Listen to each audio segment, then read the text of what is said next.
Dalam salat makmum dengan imam, kita bisa lihat kondisinya. Pertama, ayat-ayat yang mengisyaratkan, bahkan hadis-hadis mengisyaratkan dalam kondisi makmum mendengarkan bacaan imam. Ya, di antaranya misalnya, wa idza quri'al Qur'anu fastami'u lahu wa ansitu la'allakum turhamun. Jika dibacakan Al-Quran, dibacakan, jadi ada fokus. Anda memang jadi objek untuk dibacakan Quran. Ya, fastami'u, Anda diam, berhenti. Wa ansitu, ansitu itu lebih kepada diam, fokus, berhenti. Misal, sedang ngobrol nih, saya bacakan misalnya, Anda objek bacaannya, maka Anda diam menyimak. Makanya ketika khutbah, kenapa diminta ansitu wasma'u? Karena Anda jadi objek dari khatib, diajak bicara. Kan tidak sopan saya ngajak kepada antum bicara dengan yang lain. Bikin forum dalam satu forum. Sama ketika Anda dibacakan pada Anda ayat Quran, Anda fokus melihat, mendengarkan, fokus dengar. Dan tidak ada fokus paling dalam kecuali saat sholat, imam membacakan, mohon kepada Allah dan bacaannya mewakili Anda. Makanya ketika diperdengarkan pada Anda diam, simak baik-baik. Ketika bacaan diperdengarkan kepada Anda, diam, simak baik-baik. Maka Nabi menyampaikan, innama ju'ilal imamu liyutamma bihi, fa qira'atul imam qira'atul ma'mum. Imam dijadikan untuk diikuti. Bacaan imam itu bisa mewakili bacaan makmum. Ketika Anda menyimak, mendengarkan. Nah, apa bagian yang disimak itu? Bacaan Quran. Dari sebagian yang disimak ini ada yang diikuti. Apa diantaranya? Al-Fatihah. Al-Fatihah. La salata liman lam yaqra bi Fatihatil kitab. Tidak sempurna salat seseorang ketika bisa baca Al-Fatihah, dia tinggalkan Al-Fatihahnya. Ini maksudnya dalam salat berjamaah. Imam baca Al-Fatihah, makmum punya peluang.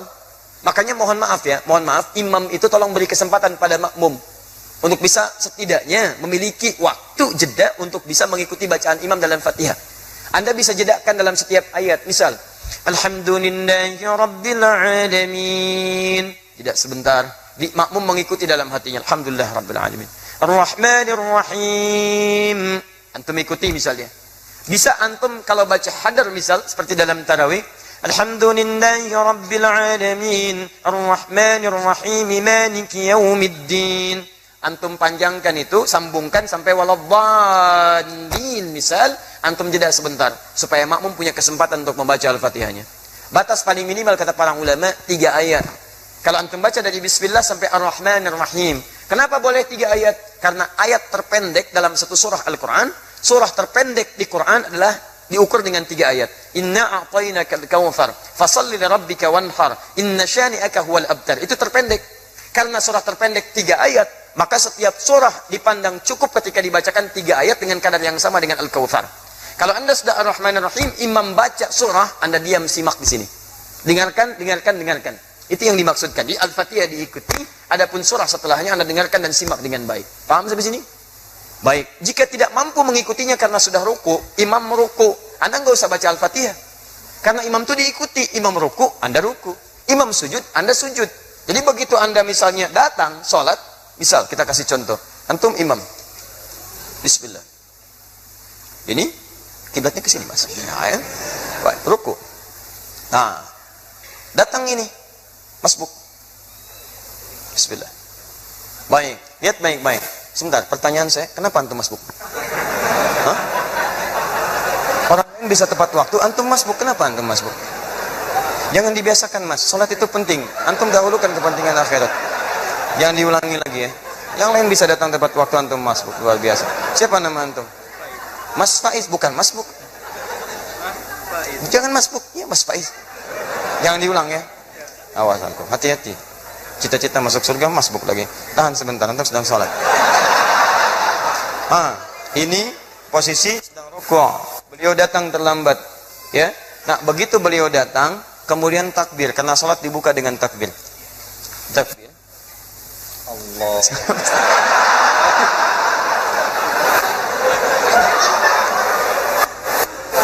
Sabar ya. Kalau dari ruku, i'tidal. Ya. Sami Allahu liman hamidah. Ya, sehat ya. Baik. Maju mas sedikit. Nah, antum takbir. Setelah antum takbir, antum langsung rukuk. Nah, tidak perlu baca Al-Fatihah lagi. Jadi langsung diikuti. Jadi begitu takbir, Allahu Akbar, langsung turun rukuk. Paham? Baik. Nah, jadi posisi semacam ini sudah dihitung 1 rakaat. 1 rakaat. 1 rakaat itu artinya rukuk itu dari kata rak'ah. Semua ulama sepakat kalau makmum sudah mendapati rukunya imam maka dihitung 1 rakaat. Karena ruku berasal dari rakaat. Dan ruku ini sudah bagus, teman-teman naik sedikit. Nah, segini. Ukur segini ya. Dilurus sampai ke sini, sampai kalaupun disimpan bejana di atasnya, kemudian dituangkan air, itu tidak goyang. Ada airnya Mas ya, hati-hati. Ya. Nah, antum boleh duduk. Tidak.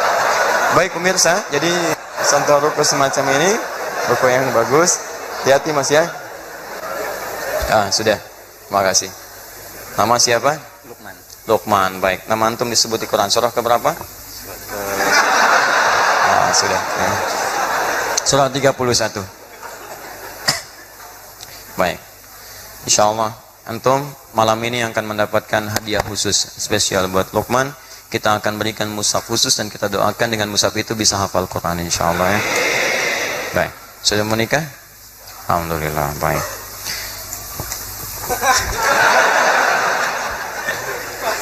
Faiz. Baik, jangan masbuk lagi ya. Teruskan. Baik, jadi antum langsung ikuti, kemudian bacaan rukuknya ikuti itu. Sekarang persoalannya, bagaimana kalau sholat sir? Karena bacaan imam tidak diperdengarkan kepada antum. Maka disinilah ulama berpendapat, satu mengatakan cukupkan dengan Al-Fatihah.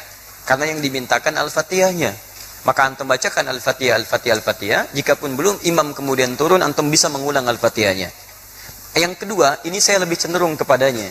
Karena ayat pertama diikat dengan hukum dibacakan, sedangkan sir itu tidak diperdengarkan kepada makmumnya. Maka dari itu setelah antum kemudian bacakan surah Al-Fatihah, antum bisa kemudian bacakan surah-surah yang sekiranya bisa menunggu imam sampai dengan dia ruku. Ustadz, bagaimana kalau bacaan makmum beda dengan imam? Tahu dari mana antum bisa sama dan beda? Kan imam nggak ngasih tahu karena nggak dibacakan kepada antum. Nggak bisa antum mau ruku, imam sama nggak bacaan? Ini sama antum sedang sholat. Ya? Di situ nggak ada masalah perbedaan itu, sepanjang masih dalam rukun yang sama, nggak ada masalah. Sama dengan begini, antum mau turun sujud, imam pakai lutut, antum pakai telapak tangan, salah nggak? Tidak, karena posisinya sama-sama mau sujud dan diberikan kesempatan hal yang menggunakan perangkat bisa berbeda. Yang penting turun sujud. Jadi tidak harus imam pakai lutut, antum pakai lutut, tidak. Imam bisa pakai lutut, antum bisa pakai telapak tangan, bergantung pada kemudahan kita. Imam telapak tangan, antum pakai lutut. Yang salah imam pakai lutut, antum pakai kepala, itu yang salah. Jelas ya? Di dalam konteks ini, itu silahkan seperti tadi yang kami sampaikan.